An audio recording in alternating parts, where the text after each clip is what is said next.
Herzlich willkommen zu einem neuen One Piece Video. Kapitel 934 macht richtig Freude, auch wenn uns nur 15 Seiten beglücken. Doch es gibt einiges zu besprechen. Am Leben sind sie noch. Die Big Mom Piraten. Yay! Sie unterhalten sich darüber, ob Big Mom noch am Leben ist. Perospero hält aber ihre Vivre-Karte in der Hand und stellt fest, dass sie wohlauf ist. Und niemand rechnet damit, dass sie ihr Gedächtnis verloren hat. Aber ein großer Teil macht sich Sorgen, dass sie gefangen genommen wurde oder in Schwierigkeiten steckt, weil sie sich im feindlichen Territorium befindet. Hier trauen sie Big Mom auch wenig zu. Denn selbst wenn Big Mom, nachdem sie an Land gespült wurde, kurzfristig ihre Teufelskräfte verlor, durfte sie dennoch nicht einfach zu besiegen sein. Bevor Big Mom und Kaido Kaiser waren, kämpften sie eine Zeit lang sogar zusammen. Heute wollen sich beide nur noch an die Gurgel. Liegt es vielleicht daran, dass Big Mom und Kaido früher ein Paar waren? Boah, das mag man sich ja gar nicht vorstellen. Big Mama und Hercules. Und als Big Mom dicker wurde, hat Kaido zu saufen angefangen. Doch was sich wirklich vor einigen Jahren abgespielt hat, werden wir sicherlich bald erfahren. Gut möglich, dass sie mit der Zeit unterschiedliche Vorstellungen hatte. Big Mom wollte eine Zukunft mit Fischmenschen, Minks und Co. Kaido konnte damit nichts anfangen und schottete sich mehr von der Außenwelt ab und errichtete sein Imperium. Beide mögen auf Angst setzen, sind aber dennoch vom Wesen her sehr verschieden. Aber oft sagt man ja auch, was sich liebt, das neckt sich. Vielleicht haben die beiden ja eine Eigenart, um den anderen zu zeigen, wie sehr sie ihn mögen, auch wenn es vor außen stünde.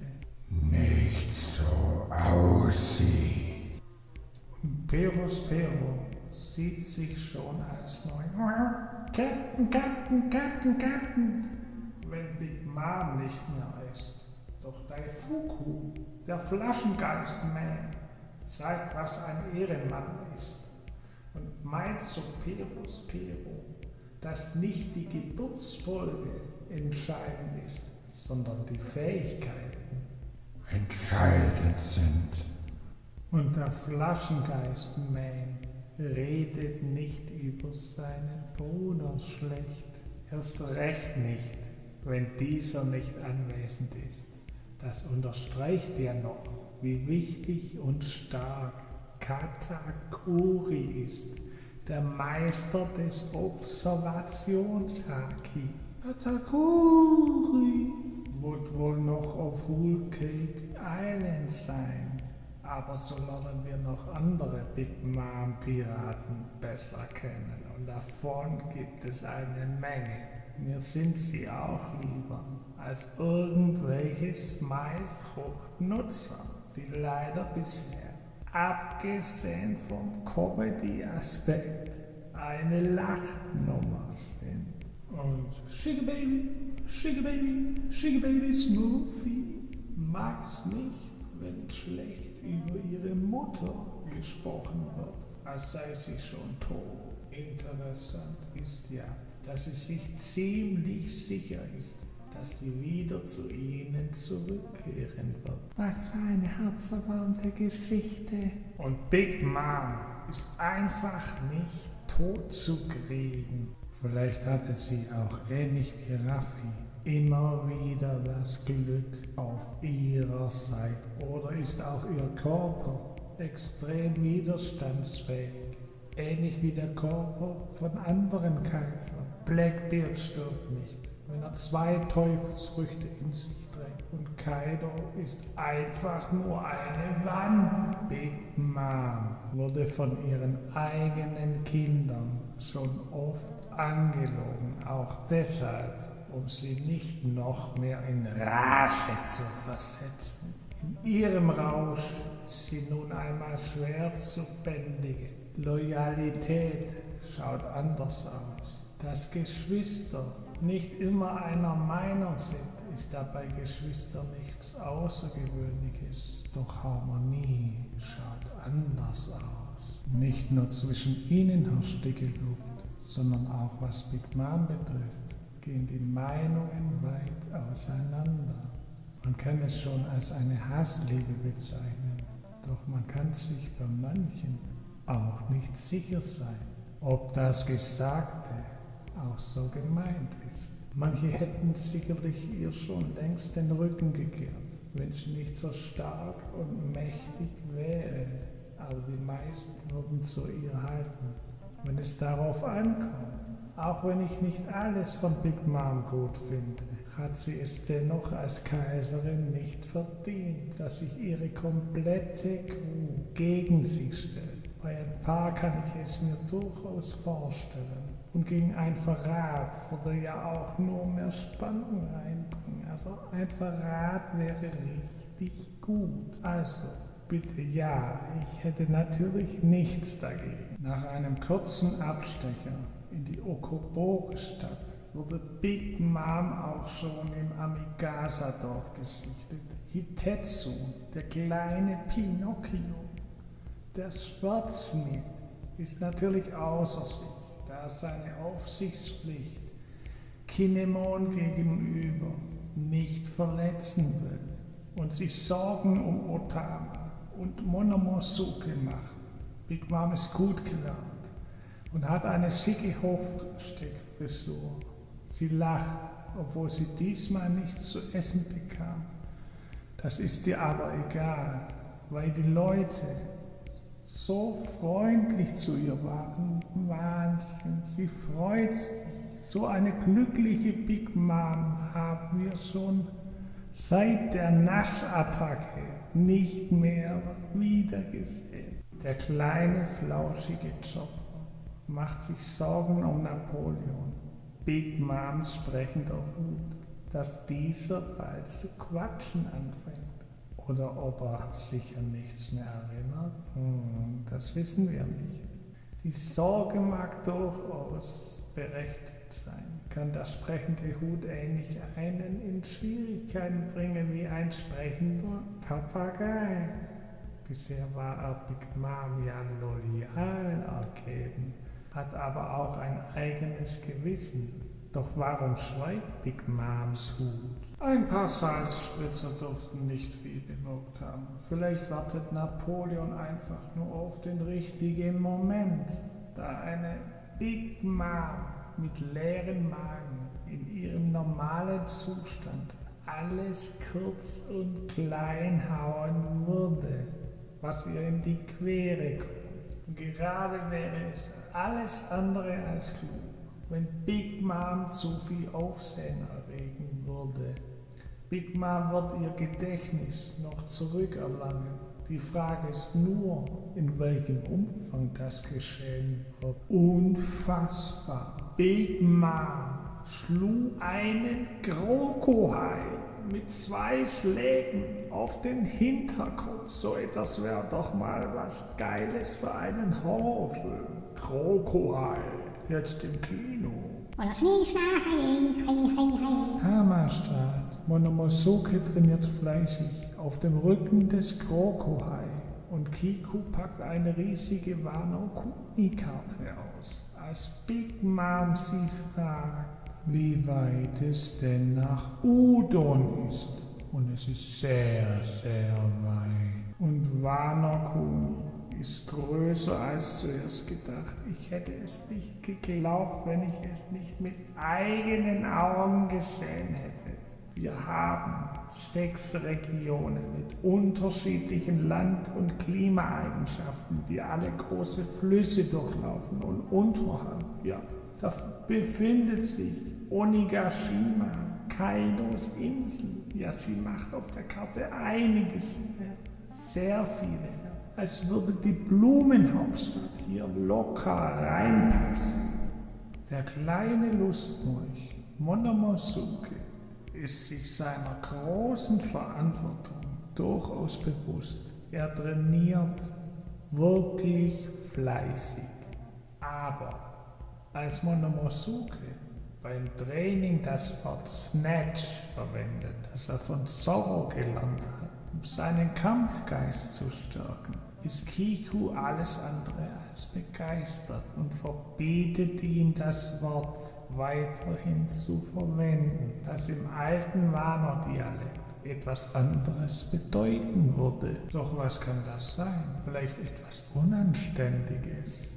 Etwas, das die Leute in Panik versetzen kann oder in Rage bringt. Interessant ist auch, dass Shinobu noch nie etwas von Kiyoshiro gehört hat, obwohl sie schon lange im Geschäft ist. Wir erfahren auch, dass Hiyu, der mit Raffi in der Strafmine steckt, vor 20 Jahren der Boss der Yakuza war und der Hyogoro von den Blumen genannt wurde. Ach, wie süß. Oh ja, das ist der schmächtige Kerl, dem Raffi sein Leben rettete, indem er ihm Essensmarken im Überfluss schenkte.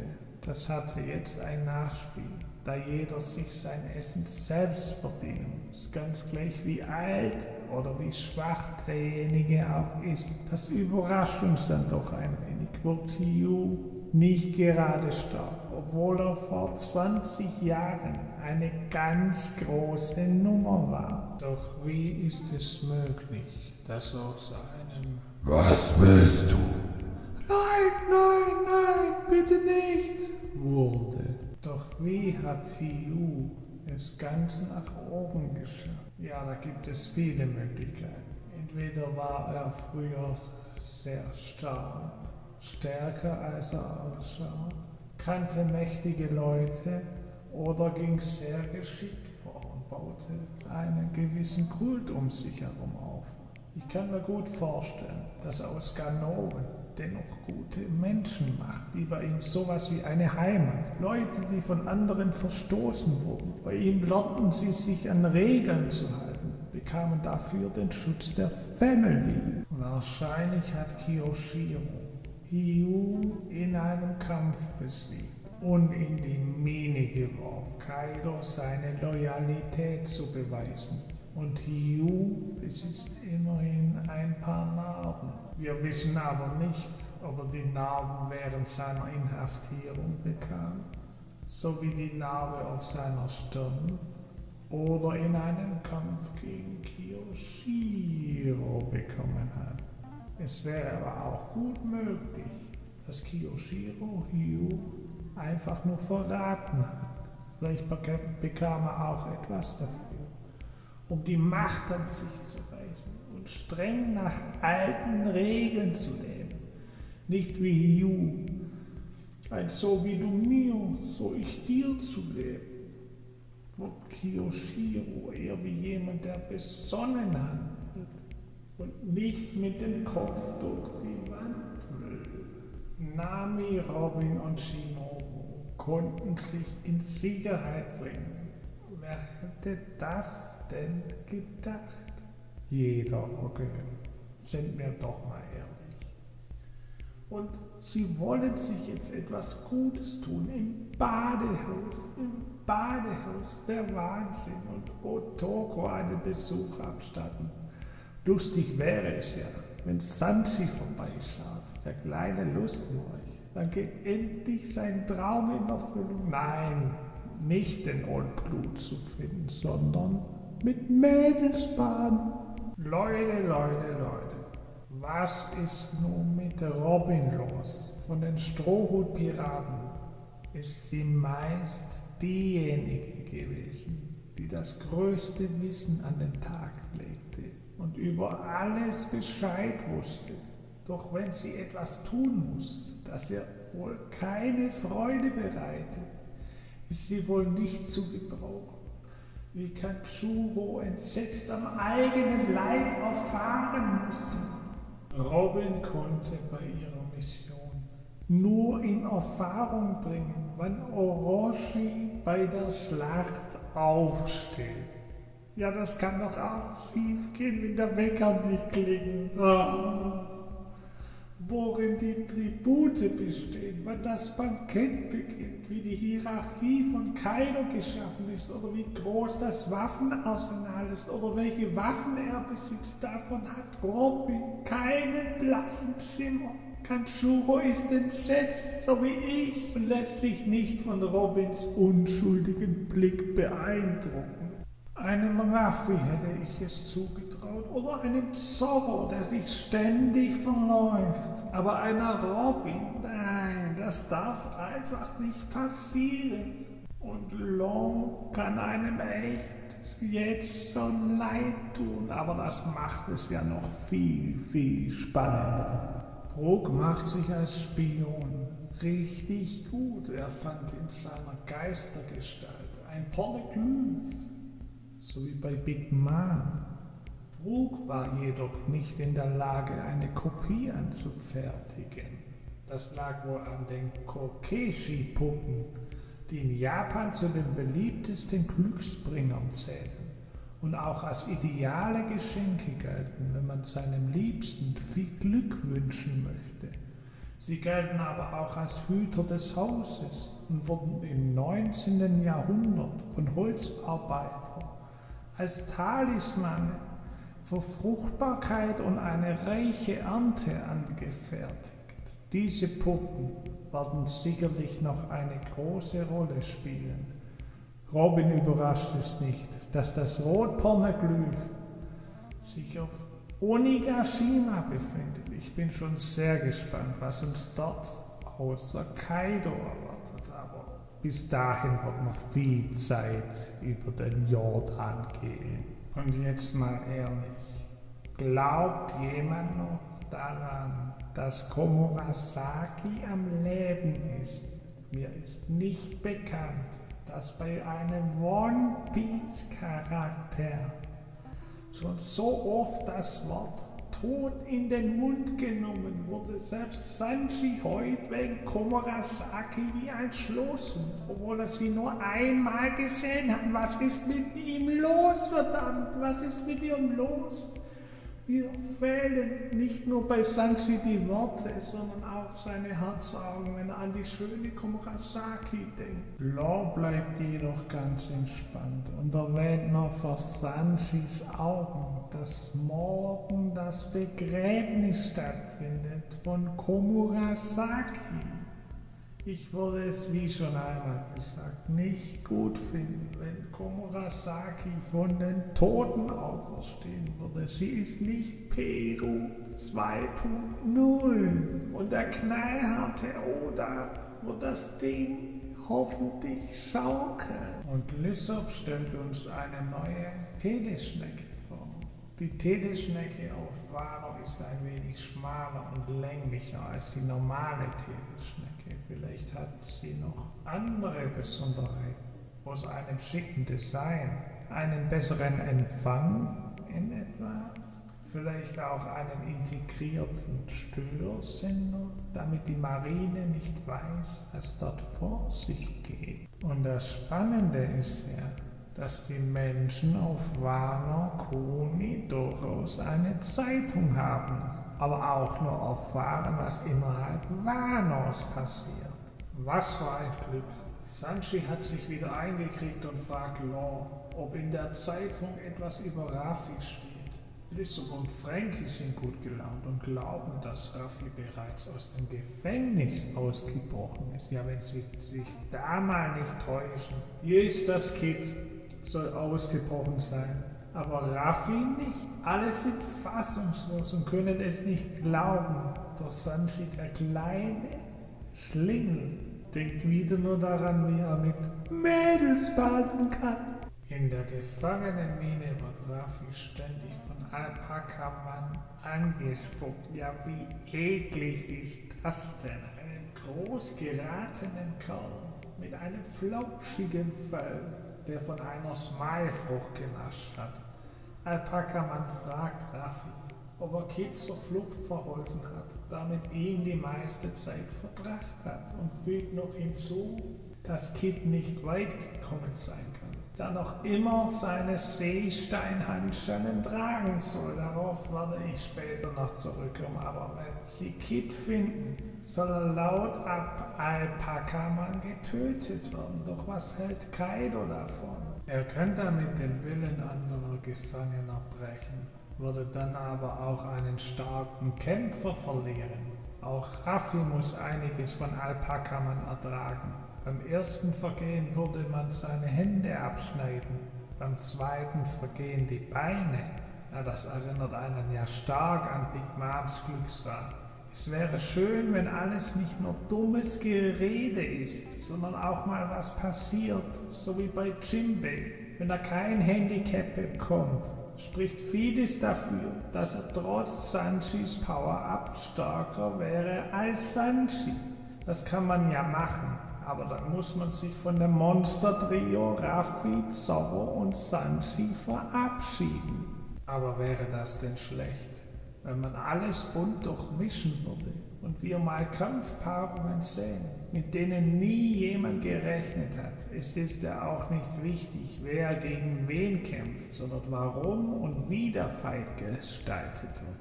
Wie cool wäre es denn, wenn Chopper in seiner Monsterform mit Raffi gegen Kaido kämpfen würde? Vielleicht eine neue Monsterform, noch monstiger als monstermäßig. Und ich würde es endlich mal sehen, wie Sanji eine Frau besiegt. Ja, wie geil wäre das denn? Er brachte es noch nicht einmal fertig, Big Moms Kuchen zu vergiften. Ja, wie... Ja, ich sag besser nichts dazu. Als die Wärter Hiyu auf die Schliche kamen, da er unmöglich bei seinem Zustand sich so viele Marken selbst verdienen konnte, stopfte er das Essen wie das Kekse Krümelmonster in sich hinein. Als gäbe es keinen Morgen mehr. Hinter ihm stehen, wie es ausschaut, 2 Smile-Fruchttypen. Einer ähnelt einem Benjamin Blümchen, der andere einem Skorpion mit 6 Beinen. Die Hose kann er glatt von Katakuri ausgeliehen haben und Raffi erinnert ihn an das alte Wano. Von Kaidos Machtübernahme, da viele vom Wesen her wie er waren. Raffi ist für ihn ein Held. Er ist für ihn ein Held. Egal, was man ihm auch antut, Hiyu bleibt standhaft und verrät selbst unter Schmerzen und unter Tränen den Wörtern nicht, dass er die Essensmarken von Raffi bekommen hat. Sein Stolz ist ihm mehr wert als sein eigenes Leben. Er möchte dem Land der stolzen Samurai keine Schande bereiten. Doch Raffi sprintet los, obwohl andere ihn vor den Konsequenzen warnen. Aber das interessiert ihn nicht die Bohne. Mit einem Lächeln im Gesicht springt er auf den Insektenmenschen zu, der wahrscheinlich von einer Skorpionfrucht gegessen hat. Aber das Design ist ein wenig seltsam, wie bei allen Smile-Früchten. Wir hatten einen Stachel auf dem Kopf, dann gibt es einen Cut und wir sehen Queen vor einer Gefangenenmine. Und so wie es ausschaut, rettet erneut Raffi Hiyu. Aber da müssen wir noch abwarten. Die Leute rufen jedenfalls den Namen von Queen, während er entspannt in seinem motorisierten Fahrzeug sitzt, das vorne ein Kutschengespann hat und alles ziemlich abgedreht. Und er meint, dass es im Gefängnis ziemlich laut ist und sie die Tore öffnen soll. Also absolut genial, das Kapitel. Nur schade, dass wir nächste Woche Pause haben, aber Oda hat sie sich ja verdient. Jetzt möchte ich noch auf ein paar Punkte eingehen, also nur ein paar. Das könnte interessant werden. Wie konnte Kid aus dem Gefängnis fliehen? Das fragen sich seit diesem Kapitel einige Leute und ich möchte mal näher drauf eingehen. Hat ihm vielleicht jemand geholfen und falls ja, wer? Vielleicht Killer, von denen wir schon lange nichts mehr gesehen haben oder die mysteriöse Person im Gefängnis, die mit Fischgräten Wachen erledigt? Oder hat Raffi ihm geholfen? Dann stellt sich aber die Frage, warum Raffi nicht gemeinsam mit Kit aus dem Gefängnis geflohen ist. Hatte Raffi noch etwas Wichtiges zu erledigen? Jemanden ein Versprechen gegeben oder wollte er einfach dem alten Mann beistehen? Bei Raffi ist man es zwar gewohnt, dass er erst an das Wohl anderer denkt, aber er kann ja auch nicht zulassen, dass Kit sich alle Lobeshymnen einverleihen. Und wie sollte Kit geflohen sein, ohne seine Teufelskräfte benutzen zu können? Ist es Kit vielleicht sogar möglich, sich von Seesteinhandschellen zu befreien, wenn er bei der Verarbeitung kein starkes Seestein verwendet wurde? Ist Kit ein bekannter Entfesselungskünstler wie Houdini, so wäre es ihm möglich gewesen, sich zu befreien, obwohl er geschwächt ist. Was ist mit Reiso passiert? Wurde er von Kit überwältigt, nachdem dieser die Seesteintruhe geöffnet hat, in der die Schlüssel für die Handschellen aufbewahrt werden? Kit hätte ja nur ein paar Wachen erledigen müssen und Reiso hätte für ihn einfach die Truhe geöffnet. Kit schnappt sich dann einfach den Schlüssel und den Schlüssel für Raffi und haut dann einfach ab und lässt ihn hier zurück. Die Seesteinhandschellen hat er noch dran, weil er einfach keine Zeit verlieren konnte. Da die Truhe aus Seestein ist, kann er auch schlecht die Truhe nach außen gebracht haben. Entweder wurde er sie schon geöffnet oder sie befindet sich noch im Gefängnis. Doch was soll Raffi gegen Queen ausrichten, wenn er nicht im vollen Besitz seiner Kräfte ist? Es kann aber auch gut sein, dass Kit einfach nur Reiso überwältigt hat und mit seinem Schlüssel abgehauen ist. Dieser wollte ja für Raffi die Schlüssel besorgen, wurde dann aber vorher von Kit überwältigt. Raffis Schlüssel könnten beim verletzten Reiso liegen oder inzwischen den Besitzer gewechselt haben. Oder in der Truhe lag nur ein Schlüssel, der aber in alle Handschellen passt. Er wäre dann in der Lage gewesen, Raffi zu befreien. Aber warum sollte Kit das tun? Vor allem, wenn er keine Zeit zu verlieren hat. Und wer weiß denn schon, wer Raffi hilft? Vielleicht der Fischgrätenheini. Sollte Kit wirklich aus dem Gefängnis entkommen sein? Vielleicht versteckt er sich ja irgendwo. Denn das Vordertor wurde ja erst geöffnet, als Queen am Ende aufgekreuzt ist. Und dann gibt es einige Möglichkeiten. Es ist gut möglich, dass er demnächst auf Big Mom trifft. Udon liegt auf der Karte am unteren Zipfel der Gefangenenmine. Doch wie soll er dorthin gelangen? Vielleicht über einen tiefen Minenschacht, den wir bisher noch nicht gesehen haben? Es wurde zwar erwähnt, dass es noch niemand aus der Mine geschafft hat, doch vielleicht lag das eher an den Wärtern und der Macht Kaidos als an der Sicherung des Gefängnisses. Ist es möglich, dass sich Kit geändert hat? Die Barkeeperin Chakoyak auf dem Sabaody-Archipel meinte ja damals über Kit, dass dieser nur deshalb ein höheres Kopfgeld als Raffi hat, weil dieser nicht einmal davor zurückschreckte, Zivilisten anzugreifen. Das lag unter anderem daran, dass er es gar nicht leiden kann, wenn andere über seine Träume lachen und im wahrsten Sinne des Wortes ging er ja über Leichen. Gut wäre es, wenn Kit der alte Stinkstiefel geblieben wäre, das mehr Würze reinbringen würde. Und Kit taucht zum Beispiel in Ebisu-Stadt auf, der Stadt des Lächelns. Die Stadt ist auch nicht so weit von der Mine entfernt. Das mag ja vielleicht durch Zufall geschehen, wie auch immer. Doch die Menschen wären ja auch in großer Gefahr, wenn er noch immer dasselbe Temperament wie früher hat. Nur ein kleiner Funke würde ausreichen, um die Situation eskalieren zu lassen. Würde Kaido dann persönlich aufkreuzen oder einer seiner Leute?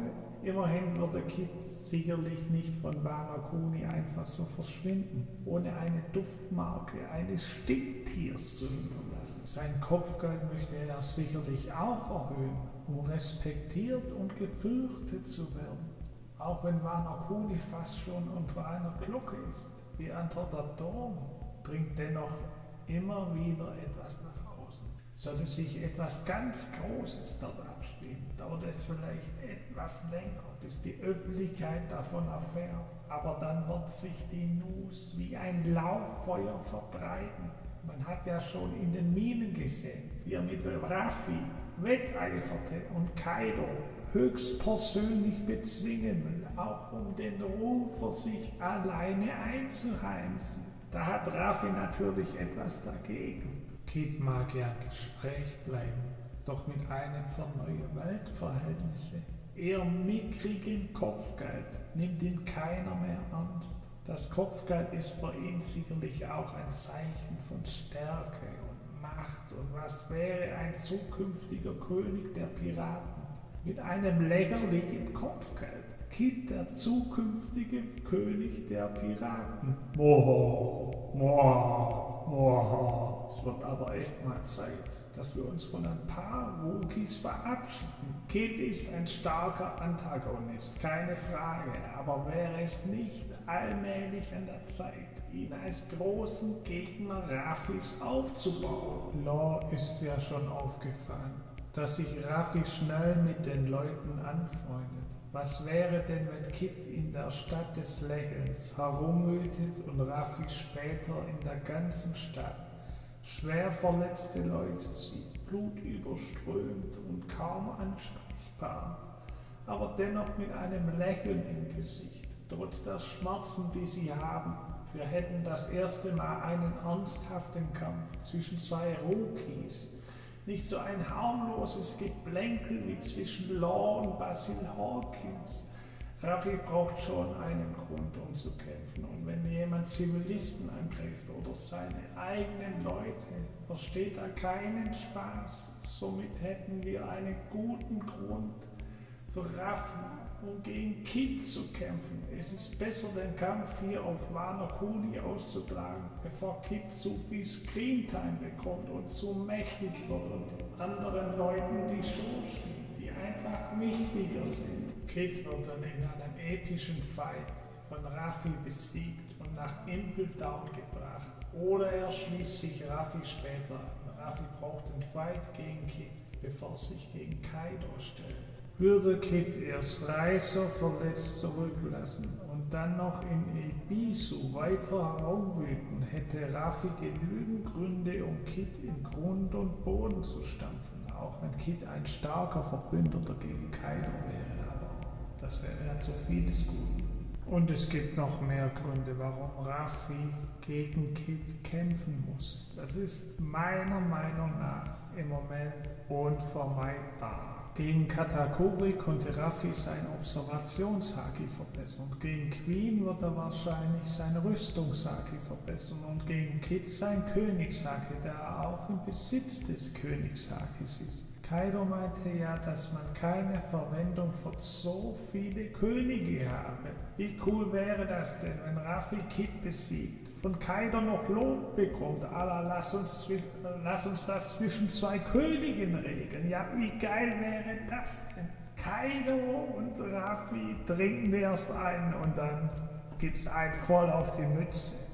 Und Raffis Mentor, Silver Rayleigh, erwähnte ja, dass er starke Gegner braucht, um stärker zu werden. Und wenn Kid wirklich so stark ist, wie viele vermuten, dann wäre es durchaus denkbar, dass er nach Queen die nächste oder übernächste Bewährungsprobe für Raffi ist. Kaido ist nach wie vor zu stark und es muss wirklich noch viel passieren, damit Raffi mit Kaido mithalten kann. Selbst mit Unterstützung wäre es dann kein Sprint. Ja, es ist im Moment noch nicht einfach so früh. Noch bevor die ganze Strohhutbande erneut die Fliege macht, wäre es wirklich gut, wenn sie stärker und stärker wird. Sonst haben wir noch irgendwann die absurde Situation, dass sich 4 Kaiser auf Raftel versammeln und um das One Piece streiten, vorher aber noch genüsslich ihren Kaffee schlürfen und über alte Zeiten nachdenken. Na, das geht doch gar nicht. Kid ist da.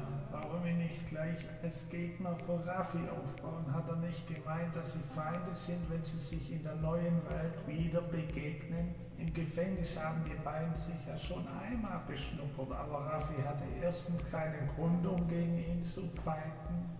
Und zweitens möchten wir ja beide erst in einem 1 gegen 1 sehen, wenn sie im vollen Besitz ihrer Kräfte sind.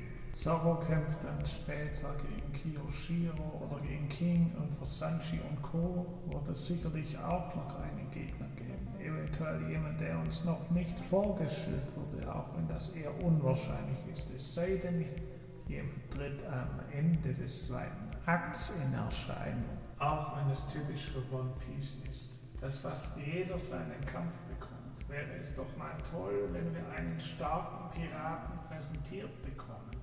So einen wie etwa Weevil vielleicht, der es mit mehreren Piraten gleichzeitig aufnehmen kann, die aber kein Kanonenfutter sind. Wir haben ja auch schon lange keinen richtigen Teamfight mehr gehabt, und es wäre gut, wenn auf Wano der Teamaspekt mehr Gewicht bekommen würde. Dass man nur gemeinsam stark ist und es auch keine Schande ist, sich einem mächtigen Gegner zu zweit zu stellen. Im Team können sie schließlich mehr erreichen. Es wäre auch unglaubwürdiger, wenn ein Großteil der Strohhutbande jetzt schon auf Kaiserlevel wäre. So schont jeder seine Kräfte, und sie können natürlich auch stärker werden, wenn sie gemeinsam ihre Kräfte gegen einen übermächtigen Gegner bündeln und weiter ausbauen. Doch was passiert mit Kids Leuten, nachdem er Captain besiegt wurde? Warum sollten immer erst die kleinen Fische und dann erst der Captain fallen? Zorro hat gerade Wichtigeres zu tun, als gegen Kid zu kämpfen. Vielleicht ist doch für Zorro auch kein Gegner mehr. Außer Kid und Killer gibt es ja nur noch Heat and Wire. Aber an die erinnert sich ja kaum jemand. Und wenn Kid besiegt wurde, schließen sich vielleicht seine restlichen Crewmitglieder Raffi an, doch dann müssten sie schon ähnlich wie Bartolomeo etwas mit Brutalität nutzen. Man wäre so in der Lage, zum nächsten Schritt überzugehen, um dann Kaido zu besiegen. Wird sich Kid erneut mit Raffi verbinden? Ähnlich wie damals mit Law gegen die Marine. Das wäre zwar möglich, würde aber auch etwas Spannung nehmen, und es wäre viel schwieriger, Kid als Raffis spätere Gegenspieler aufzubauen. Und der Glaubhaftigkeit würde es natürlich auch schaden. Kid trinkt mit Raffi Sake, sie bestehen gemeinsam Abenteuer, und plötzlich wechselt Kid die Seite und stellt sich gegen Raffi. Ich bitte euch. Das würde einfach nicht passen. Und bei Law war man eine Zeit lang nicht sicher, ob man ihm trauen kann, aber inzwischen hat er sich ja gut eingegliedert. Kid dagegen wurde von Anfang an als Gegenspieler aufgebaut, und das wollen wir so langsam auch mal sehen. Die Supernovas sollen sich im Weg stehen und als Konkurrenten um das One Piece betrachten und nicht als eine Zweckgemeinschaft, die sich nur zusammenschließt, um einen Kaiser zu stürzen, weil sie alleine nicht in der Lage sind, ihn zu besiegen. Das ist doch armselig, oder? Ja, sie arbeiten zusammen, obwohl sie sich eigentlich nicht leiden können, um ein gemeinsames Ziel zu erreichen. Ist das Lob? Ist das lobenswert, oder wie soll ich das sehen? Das mag vielleicht vielversprechend sein, raubt einem aber auch die Spannung. Interessanter wäre es doch, wenn jeder sein eigenes Ding durchzieht und es auch mal einen Verrat oder großen Kampf unter ihnen gibt. Die schlimmste Generation kann auch mal schlimm sein. Raffi muss ja nicht wie Blackbeard jeden töten, der im Weg steht, aber er kann ja zumindest Konkurrenten um das One Piece hinter sich lassen. Und warum nicht bei Kid anfangen? Für mich haben andere Rookies einen höheren Stellenwert als Kid, unter anderem Law, Hawkins, Rouge oder Cheverly Borne. Sollte Kid jedoch nicht nach Ebisu aufbrechen, kann er sich auch weiter östlich im Habu-Hafen befinden, um dort an ein Schiff zu gelangen und von dort aus weiter nach Onigashima zu kommen. Auf dem Sabaody-Archipel hatte er nicht die Eier, um einen Himmelsdrachenmenschen aus den Latschen zu haben wie Raffi. Doch nach dem Zeitsprung hat sich einiges getan und Kid zeigte Eier. Er stellte sich Shanks, versenkte 2 Schiffe von Big Mom und legte sich mit Kaido an, der ihn vernichtend schlug und demütigte. Diese Niederlage scheint ihn aber am meisten zu schmerzen, noch mehr als der Verlust seines linken Armes oder seiner Narben. Kaido hat ihn nur am Leben gelassen, damit er irgendwann ein guter Soldat für Kaido wird. Sein Wille ist aber genauso wenig zu brechen wie der Wille Ruffys. Doch wer wartet am Hafen auf Kid? Sind es seine Leute oder möchte er sich alleine auf den Weg machen? Es muss ja einen Grund geben, warum Kid so entschlossen ist, Kaido zu besiegen. Wir wissen ja, dass Kaido die gesamte Mannschaft von Moria getötet hat. Auch Kozuki Oden. Wäre er dann nicht auch in der Lage, Kids Crew auszulöschen? Wäre es nicht auch möglich, dass sich Scratchman Apu am Hafen aufhält? Die beiden haben ja auch noch ein Hühnchen zu rufen. Nachdem Apu sich Kaido angeschlossen hat, macht er das nur, um zu überleben, da einzig alleine keine Chance zu haben? Oder steckt noch mehr dahinter? Es kann durchaus sein, dass es ein kurzes Aufeinandertreffen gibt, aber die Hände werden sich die beiden wohl nicht schmutzig machen, da bin ich mir ziemlich sicher. Und es wäre schön, wenn wir zumindest Brook gegen Apu sehen. 2 Musiker liefern sich ein Duell. Wir haben hier zum einen das Szenario, dass Kid in Udon aufkreuzt und auf Big Mom trifft, was durchaus denkbar wäre. Oder in der Stadt Ebisu gegen Ruffy kämpft. Oder mit oder ohne Crew vom Habu-Hafen weiter nach Onigashima aufbrechen wird. Das letzte Szenario ist aber aus ein paar Gründen etwas unwahrscheinlich. Wie soll Ruffy stärker werden, wenn Kid von Kaido getötet wird? Denn das würde passieren, wenn er sich in einem weiteren Duell ihm stellen würde. Vollkommen unabhängig davon, ob er alleine oder mit seiner Crew gegen Kaido kämpft. Er hätte keine Chance. Ruffy kann sich dann auch nicht mehr mit Kid messen. Ist es zum Beispiel denkbar, dass Kaido dann auch stärker wird, obwohl die meisten seiner Gegner ihm nicht einmal einen Kratzer zufügen können. Immerhin ist jeder Kampf ja auch ein wenig Training. Das Problem, was wir mit Kid auch haben, ist folgendes. Kämpft Ruffy gegen Kid. Bevor Kaido besiegt ist, kann sich Ruffy verbessern, was unbedingt erforderlich ist. Kid würde dann aber nach einer Niederlage wohl keine große Rolle mehr spielen und vielleicht später sich Ruffys Allianz anschließen und an seiner Seite gegen Kaido kämpfen. Auch das wäre möglich, dass er nicht nach der Niederlage von der Marine geschnappt wird. Sollte er sich aber Ruffy anschließen wollen, müsste sein Charakter auch noch eine Wandlung durchmachen und bisher stehen die Dichter auf Rot, weil man sonst die Handlung noch weiter strecken müsste und der Hauptschwerpunkt zu sehr auf Kid liegen würde. Ich kann mir auch nicht Kid in Onigashima vorstellen. Was soll er da tun? Er würde anderen nur die Show stellen und man müsste erst einen Platz für ihn finden, was einer Überladung gleichkommen würde. Dort soll Kaido alleine wichtig sein und die Poneglyphe den Schwerpunkt legen. Was soll Kid dort tun? Das Rot-Poneglyph stehlen? Dann würde man aber auch wieder von Kaido ablenken und eine Verfolgung in die Wege leiten, um Kid zu stoppen. Das ist ja genau das, was wir nicht sehen wollen. Wir hatten ja eine ähnliche Situation bei Big Mom. Kid muss also sterben, bevor er anderen Charakteren auf Wano die Show steht. Da führt meiner Meinung nach kein Weg dran vorbei. Es sei denn, man kann ihn vielleicht nach einer Niederlage gegen Ruffy noch als Verbündeten einbringen. Ruffy kann den Fight gegen Kid noch punkten. Und als Verbündeten würde Kid auch seine Genugtuung haben, wenn Kaido gestürzt würde. Ähnlich wie bei Law und Flamingo. Er müsste dann jedoch seinen Traum aufgeben, Piratenkönig zu werden. Aber es gibt ja nur einen Piratenkönig und der ist Monkey D. Ruffy. Also, falls euch mein Video gefallen hat, dann hinterlasst mir ein Like oder abonniert meinen Kanal, damit ihr auch keine Videos mehr verpasst. Bis bald und einen schönen Tag noch wünscht euch euer Orakel.